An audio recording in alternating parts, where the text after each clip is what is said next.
Discovery Up Channel orgulhosamente apresenta Agência em Foco. O tema de hoje é Ética e Transparência na Propaganda.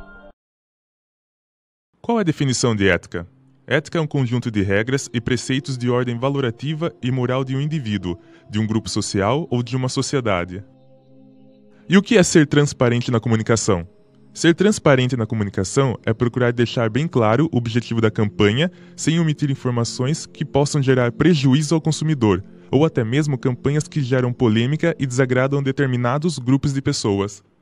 Para isso, existe um código de ética. Vamos conhecer um pouco da história da criação deste código.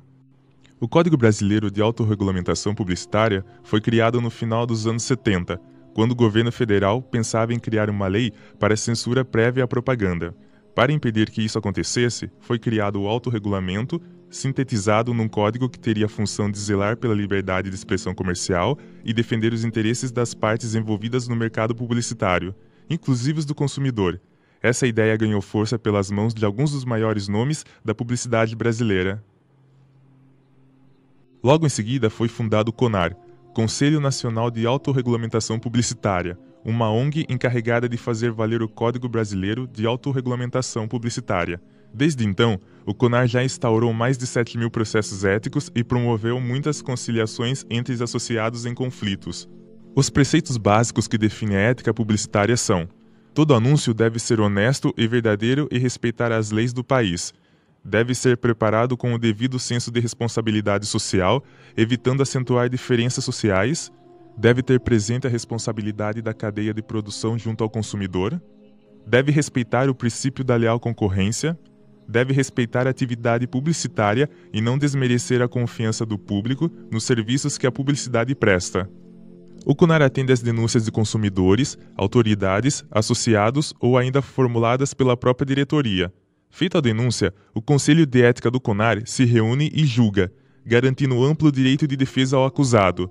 Se o acusado estiver errado, o CONAR recomenda aos veículos de comunicação a suspensão da exibição da peça ou sugere correções à propaganda.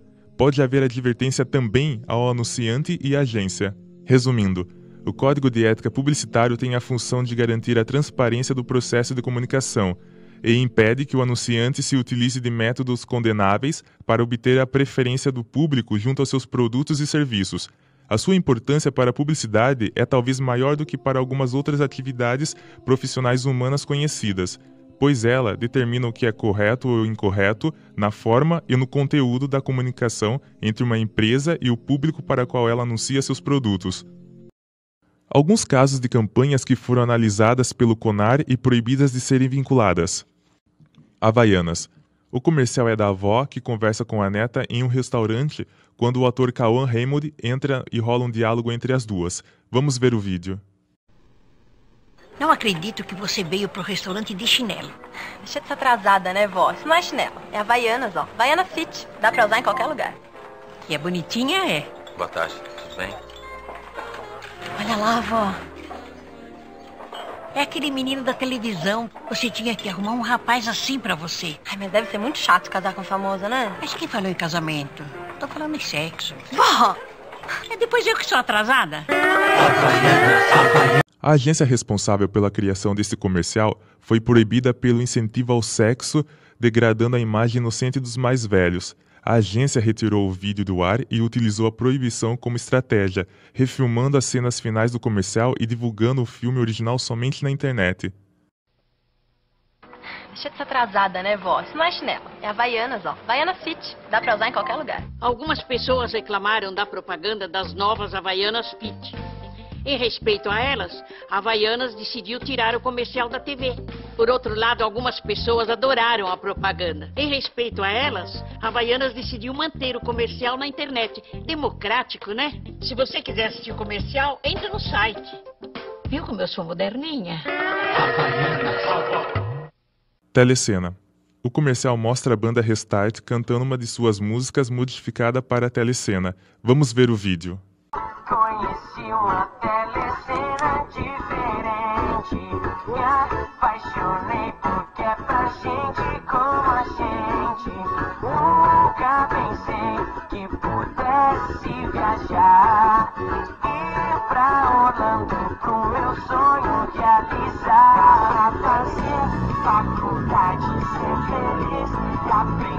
a dirigir, porque o carro eu vou ganhar. Um pouco de uma telecena assim, liga a moto e pensa em mim, que legal, vou viajar.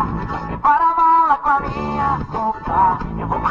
Galera, se liga só que legal, você compra a telecena e ainda leva a imagem da nossa banda. E tem o nosso autógrafo também, além de uma figurinha autocolante da banda. São 7 tipos pra você colecionar. Telecena, levando você e o acompanhante pra Orlando. O CONAR proibiu a vinculação dessa promoção, pois a propaganda oferece um título de capitalização ao público menor de 16 anos e é extremamente proibido pela legislação. O caso mais recente é a advertência que o CONAR deu à Ambev, fabricante de bebidas brasileiras que detém a marca Skol. Eles lançaram uma edição limitada de sorvete de cerveja que começou a ser comercializada em bares de São Paulo e Rio de Janeiro, e eles criaram uma campanha de lançamento feita no site da empresa e na página da marca no Facebook. O CONAR afirmou que essa propaganda poderia despertar a atenção do público infanto-juvenil, cujo consumo é proibido e que a Skol teria atuado no limite das regras estabelecidas pelo Código Brasileiro de Autorregulamentação Publicitária, que estabelece normas especiais na propaganda de bebidas alcoólicas, evitando o acesso pelos menores de 18 anos. Podemos concluir que o conceito de propagandas abusivas é muito variável, dentro dos próprios consumidores e principalmente em relação aos interesses dos publicitários, quando comparados aos valores do público em geral. Daí surge o levantamento da seguinte questão: até que ponto os recursos publicitários geradores de polêmica são benéficos, trazendo lucros? E a partir de qual ponto abusam dos consumidores, com apelações e se tornando antiéticos? Essa discussão é longa e complexa, mas com certeza consensos sobre o assunto existem e são, em alguns casos, incontestáveis. Portanto, cabe aos autores dessas peças e campanhas, publicitários como nós, terem um pouco de ética e responsabilidade na criação e veiculação das mesmas. Ei, você! Não fecha o vídeo, não! Deixa eu falar uma coisinha! É o seguinte, se você não passar esse vídeo agora para 10 pessoas, você vai sofrer a maldição do pônei. Você vai ficar o resto da vida com essa música na cabeça. Pônei maldito, lá lá lá lá lá lá lá. Pônei maldito, lá lá lá lá lá lá lá.